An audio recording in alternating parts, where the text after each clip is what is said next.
Okay, welcome back, everyone. We were just talking about Montauk, about Somewhere Over the Rainbow, and our music there. Let's see, how could we continue that discussion? Because there's almost too much to say about it. Well, John, I think people need to know that, and I think we probably mentioned this in a couple of interviews, or you have, or some people have, that a lot of the music that you see in the industry today, there's quite a few popular songs that were written at Montauk by Montauk boys and girls. Yes. And the industry stole that. And I remember playing music topside as well that I've ran across here. There's songs I've ran across here. It was like, holy shit, like, how? Why? How did they get that? And they stole it, essentially. And they used it for capital gain. And they started record labels with it. In fact, Capitol Records is one of those record labels that is the main perpetrator for stealing people's music and their intellectual property rights. Thank you for mentioning that. And Capitol the fact Records, that yeah, and its affiliate Capitol Artists, which is out of Hong Kong, by the way. A lot of our songs were translated into Chinese and released in the Chinese market, so that it made it less likely we would find them, I guess. But jokes on them. it's a free music trade market now. You can find music anywhere and everywhere. Yeah. I mean, Napster was one of the biggest pirate radios ever created. I think I'm going to go on a limb and say it was Project Hack, to be honest. And they were sharing it free around to everybody. And a lot of the songs that we sang and a lot of the songs we had were on Napster. And one of the bands, Metallica in particular, found out that their songs had been stolen, even though Metallica, a lot of the riffs you hear that they have are stolen from older songs, like out of the 50s and 60s. Yeah, a lot of the riffs they stole, and they found out about Napster and they shut it down. Like they're like, no more piracy, and they made all the piracy laws about you can't pirate things anymore. It's against the law, even though they stole everything that we ever did or said for intellectual property rights, poetry, probably books, stories, science fiction. I mean, music, you name it, they took it, and they are using it to keep us down and to make money on us, even though it's ours, which is completely wrong and total bullshit and needs to be stopped as well. And there are codes hidden in our songs. I've been analyzing the hell out of all things Rocky Mountain High by John Denver.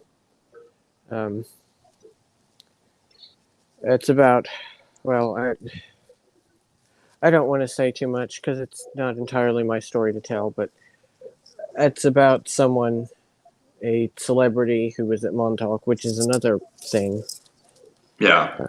Oh, celebrities at Montauk? Yeah, a lot of those out there. Yeah. Clones. Yeah. Yep. Particularly, well, the one I remember the most would be Marilyn Monroe. I don't know which ones you remember, but I don't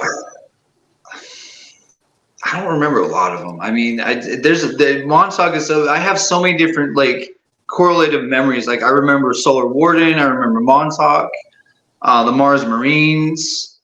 I remember the Valkyrie. There's the military, and the interesting thing is that my story, it bleeds in from the military, and that's a lot of the reason why I have the memories I have, because I served 3D in the United States Army, and I was specialized in the infantry class as a mortarman, which isn't that big of a deal. You're dropping bombs using mathematics on targets 5 miles away. With mathematics and grids and geometry. One of the things I was really good at when I was in projects and in Solar Warden, when I was learning how to fly, was vortex math, which is Nikola Tesla's 369 code of the universe. Because in space you're like at a multi-dimensional, you have multi-angles. You can't just go one direction and think you're going to get somewhere. You have to have all the angles figured out and the vector of your flight and the destination to know where you're going to even get anywhere. Otherwise, you could be flying somewhere and you're like, you think you're going straight, and then you're going to end up like over here, and you have no idea why. It's because of vortex math. You have to know vortex math in order to get places. Exactly. So, yes. Yep. Yes. That's very true.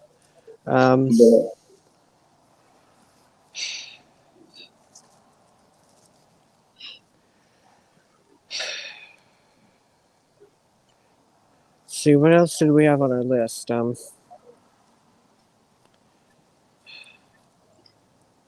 You talked about Mars. Mars was an interesting place. I mean, we kind of both grew up there. There is so Mars. So I like growing up on Mars. I mean, there's a lot of things that happen.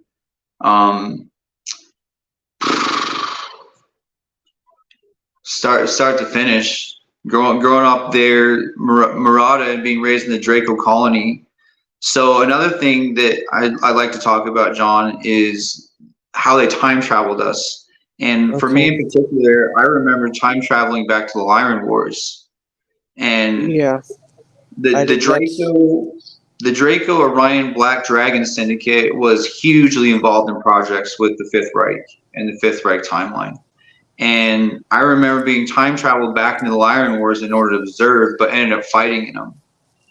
I remember fighting the Lyran Wars, in particular ship-to-ship, boarding ship-to-ship combat, fighting creatures on the top of a ship while in zero-G, while moving at sublight speeds, because you got no dragon space. You're just like there, you know, you have your gravity boots on, you attach to the surface, and you just start fighting, and just start fucking going and boarding. Your mag boots. Remember that. They also took us back into the Lyran Wars in order to do rituals on us, in order to anchor us with our time points, in order to loop us in our personal spaces, and to loop us, to use us to create timelines and to travel through timelines, through time and space, in order to change the future of what they saw in Project Looking Glass. Yep, I remember that. I remember being in the Lyran Wars too. That's where one of our songs is from. Wild West Hero, now sung by Electric Light Orchestra. Which is one of the most emotional ones on the list that I have, but I don't want to get too off topic. But yeah, I agree with you on that one. I remember the Lyran Wars, because I'm going to go a little bit more of the bigger picture. So the Draco, when they came through the Dark Universe, a lot of people, like, there's a lot of like history that's kind of fuzzy with it. There's a lot of people that do remember it, but they came through the Dark Universe. They basically blacked out all their suns, and they came here to basically do the same thing because they wanted to take over the multiverse. And they started in the Lyran cluster when they came through. Remind me where it was. It was either, I think it was between the Draco and the Lyran cluster, actually, where the black hole ended up. The Gate of Orion, which that is in the. Yep. Right in that area. And when they came through, you know, they established trade. They let people know they're here, because we had Dracos in this universe. There were positive Dracos. The negative Dracos came from the Dark Universe. And so, I mean, reptilians and everything. I mean, everybody was happy. Everybody was trading. I mean, life was thriving. We didn't have the same wars and issues we have today before they came in. It was relatively peaceful. I mean, you had conflicts here and there with borders, but it wasn't about complete and total domination. Everybody stayed within their borders, within their empires, and in their lane. And then the Draco came in and were like, hey, we need your resources, and you guys are too late, so we're just gonna. I mean, they just fucking attacked it out of nowhere and started blowing up planets, and everybody scrambled. I mean, no one had ever seen anything like this before, ever, and they started sucking energy out of suns and turning suns black. some of the ugliest shit I've ever seen in my life, like in my existence. What happened in the Lyran Wars? Yeah. People say it was only like 1 or 2 planets. No, it's way more than that. I mean, trillions of souls perished in the Lyran Wars. Trillions. And that sent so much pain and shockwaves through the universe that it started to destabilize the very fabric of time and space itself. Yeah. Not only them coming through, but them destroying life on the scale like that. Yeah. And that's exactly how the Time Wars started, and why the TVA started, the Bureau of Time Intelligence started, the Bureau of Time Agency started. I mean, you name it. And then go down what the Time Corps was, and then that fractured off into everybody and everything when the two sides started. Yes. So, I mean, it's at the very, and we're still fighting to this day. Part of what we're dealing with now today is part of the Lyran Wars never stops. The Draco continue to establish themselves on planets, to lie, to deceive, to make things seem like it's, that take us down to the 3rd dimension and make something what looks like Earth now, what's happening on Earth now. This is a result of those Lyran Wars. This is a result of the Draco coming in and just fucking with everybody. Yes, and using the Anunnaki to do that, and the 3 brothers involved, Enki, Set, and Enlil, to do exactly that here with the Time Wars. And they created us in order to fight their battles, in order to continue what they're doing, because I don't know if they got tired, or they're just too much of a cowards to come forward and actually talk about it and be here in person. We do the fighting, we do the dying, we do the dirty work. And all we have to do is stop doing the dirty work and deprogram in order to fight back. Yeah. Because we need to kill our parents. They need to die.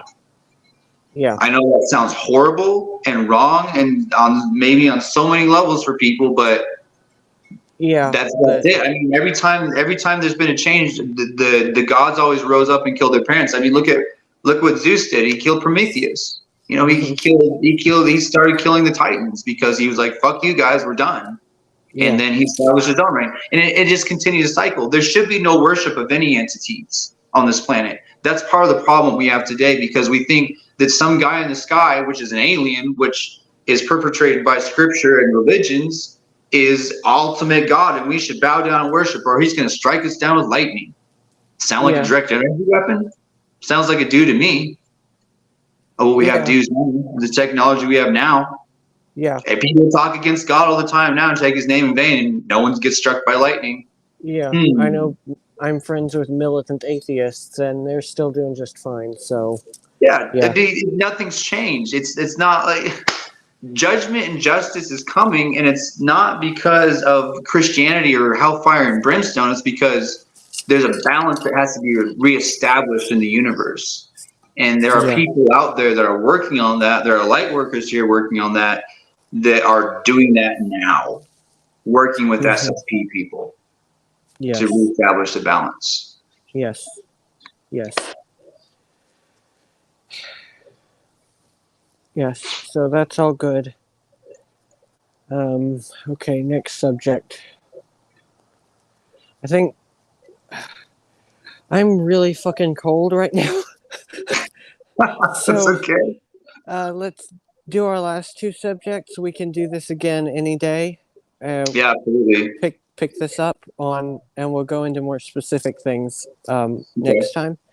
Yeah, absolutely. Before we go, I do want to talk about Arisaka Robotics. And, let's talk about Arisaka. Yeah, they're probably the most prominent family besides my own in my memories, for all the wrong reasons, except for the one Arisaka, who you can read about on my wall, who I called my little boy Blue, who I raised at Camp Hero. Arisaka Robotics, when you hear stories from whistleblowers about dead bodies, or about refugees, or the homeless, or the terminally ill being taken to cyborg factories and converted into mindless robot killing machines, or sex machines, or manual labor machines, that's about 70% of the time, they're going to an Arisaka plant. Yep. Yeah. So, what do you have to say about them? So I come out and say I have a future alter that is from a cyberpunk timeline, and I remember being adopted by old man Arisaka. I have a specific memory, and one of the memory I have of that is that I was in a gutter it was raining, and I remember it was in an alley, and I was just sitting in a gutter kind of like this, just like I had my hand out. Water was pouring. I was asking for handouts. I was like maybe 6 or 7.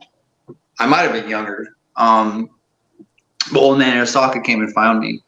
And so basically what I was he had an affair with somebody and one of his maids, and she had a child, and that child was kicked out. And old man Arisaka went looking for this child, and I was that child. And he named me his junior. Shinji Jr. Arisaka, and he grew me up to be his right-hand soldier man. Okay. Well, I didn't even know that. Wow. And I am what is based off of Snake Eyes. That's what Snake Eyes is based off of. The anime or the anime and the G.I. Joe story. Oh yeah. They just kind of dumbed it down and made it seem like he was an outsider. He wasn't an outsider. He was actually his son. Yeah. Half-breed. How did the missus treat you? Like an outsider. Everybody treated me like an outsider. Yeah. There wasn't really, it was more along the lines of I came in and no one accepted me. It was very hard to be raised in that environment. I had to earn my way up through every fucking thing. Fighting, skills, all of it. And eventually I became more militant than a lot of his kids. And I joined the army, and I became part of the military, and I was a soldier. I did everything he told me to do. Mm-hmm. I didn't question anything he said up until a certain point, and I'm not going to go into details about that because it's so fucking personal. I will not share that on any level with anybody. Yeah. Except for the people I talk to about it with. Yeah. I understand that. That's quite all right. I have memories of this family from 2 of my alters. Most of them are from Kyle, who was made by them in their plant on Triton. And when he was at Montauk, they sent Harune. They basically disowned him and sent him there because they had done a chronovisor, and it had turned out that when he grew up, he was going to be gay, and they just could not reconcile that. Yep. Old man wasn't big on that. That's for sure. Old man Arisaka. And so he wound up being raised by me. And like I mentioned, I called him a Little Boy Blue. And he died a hero's death in 2014 when the Draco showed up at Camp Hero and invaded and took over. He died, like I said, a heroic death, locking himself in a room with a group of them and pulling a grenade. And Harakiri. Yeah. That was actually a very common thing they did in World War II. When the Japanese were about to be defeated, they'd pull a grenade and just run into a group of allies. Yeah. And every kid who he was protecting survived. Every last one of them. Honorable, one of the most sad yet honorable ends. Yeah, it'll probably be like that, but he'll never be forgotten. Yeah, no, he won't. He will Ever. No, I won't let people forget. No. Well, and Is it mentionable that they found the technology of the Arisaka robotics under the Philippines in Manila? yeah, of course, we can talk all about that. Go right ahead. What was it? Was it 42? Was it 41 that we found that facility? It was whenever Japan invaded Manila. I think that was 41. Yeah, they did that. I think I'm so. pretty sure it was 41 that they did that, and it was see. I remember the facility, and I have recalls of going down. So there was a particular area in Manila that went down into a huge cavern system, and I don't remember how deep it was. It was relatively deep, and this cavern system was fucking huge. And I remember the reconnaissance. It was it was a huge cavern, and against the far wall, there was it looked like a facility, dude. I mean, it wasn't like steampunk, but you could tell that there was some kind of a factory there, and it was abandoned. And there was there's just flat, like this huge open plateau in front. It's like maybe I don't want to say it's a square mile, but it was pretty big, like this area in front of this plateau. And going up from the plateau, there's like this area, like this kind of like this hill, and then the entrance of the caves were like back here. And I remember like crawling on my belly and looking and kind of reconnaissancing, like looking and seeing what was there. They did have sentry guns that were deactivated. There were certain Denzians, I would say. They were like these dark blue looking people that kind of lived in the caves around. That kind of just like kind of thing. But we found that the technology. There's also some other stuff we found that I'm probably not going to mention on public right now. But yeah, some pretty I know what you're talking about. Some pretty significant shit that had to do with projects was found there as well. So I do remember that, and I know where the entrance for that place is too, because I was in Manila in 2017, and I was trying to get to this place in the city, and I couldn't get there. No one would take me there because it took too long to get there, apparently. So I remember it. I know exactly where the entrance is too. Okay, yeah, I think I know where. Like under a bridge, or kind of, or. I mean, that was the original entrance, but they put an elevator shaft.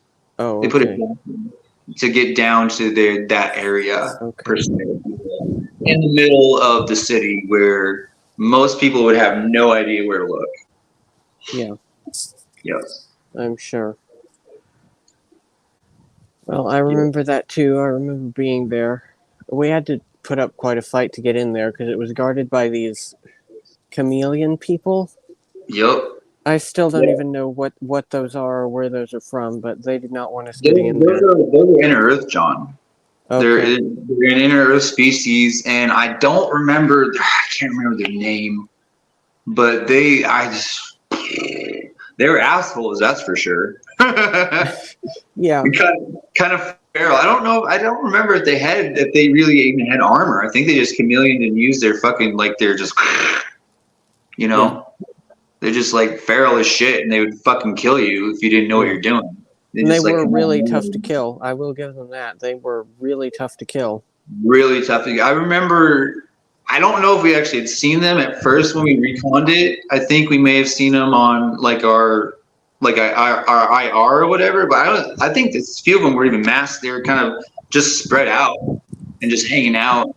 And I remember them coming out of nowhere and grabbing somebody, just fucking biting someone's head off, grabbing him, just popped him like a body bag. Yeah. Just blood, just like everywhere, just guts, blood. You're just like, and the fucking fight started. Yeah. So it was intense, dude. Like, oh god, I forgot about that. So he started talking. I was like, oh shit, yeah, those fuckers are assholes. Yeah, they really are. Dude, damn. And they weren't small either. They're pretty fucking big, man. Yeah, they were decent size. Yeah, they were. I wouldn't say like 8 feet. Like thereabouts. Yeah. Somewhere around there. They're big enough to pick somebody off the floor and like fucking tear them apart. I remember that. Yeah. Yep. Assholes. Completely. God. Oh, the memories. Good Lord. Fuck. I forgot about that. Oh my God, bro. Yeah. Anyways, well, we got the tech out of there, and then we were at Japan too. We're picking tech in Okinawa. Japan. Okinawa was before. Yep. I think wasn't Okinawa. I think that was where we got the clues to where the Philippines. What was in the Philippines was in Okinawa. Like it was a map or some kind of fucking like a metal disc or something. Like I don't even remember, dude. I remember something metallic we found with writing on it, and it like gave some kind of coordinates, and we were like, shit. Well, that's like that's Manila, but where the hell is it? And we figured out it was underground. Eventually, I think is what happened. Yeah, I think so. The thing I remember the most is we were in a secluded beach house on Okinawa. Gorgeous beach. Like absolutely breathtaking. We would go catch fish and make our own sushi. Like it was. I remember that so much, dude. I remember idyllic living, but then I remember the day it all changed was the day of the Marco Polo Bridge incident, and we heard it on the radio. And there was a group of us. I won't say who the other people were, and we just looked at each other because we knew suddenly everything was about to change and that war was coming. Yeah. My phone is starting to die. Okay. So, any last words? We will do this again in a few days. But any last words? Yeah. I just like to say thank you to everybody who's watching and to take into consideration the amount of division we have in the SSP community right now, and taking into consideration that the public is watching, and that if there is ever a full public disclosure of Supersoldiers, they're going to be looking at people's interviews. They're going to be looking at the infighting we have. They're going to be looking at everything. And that is going to determine their opinion and their acceptance of us as Supersoldiers. Good or bad. Yes. So make it good, people. So stop fighting. Stop screaming at each other. Stop shitposting everything that you have about everybody. And we need to unite, because that is the only way we're going to survive what's coming. Yeah. Whether that's the public opinion looking at us as mutants, and there's an actual, I don't think there's going to be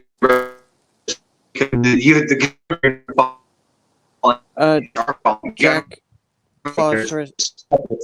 so you anyway, so massively. You and thank John. Oh, sorry. Are you still there? Yeah, can you repeat yourself on that last little bit? I don't think there's any after that. What'd you say after that? Because it broke up. I was just talking about how the public is going to be seeing us when there's a full disclosure. I was saying the governments are in administration, because the governments aren't even real. They're just puppet governments of Draco and Anunnaki. So I think, but there's still going to be a public opinion.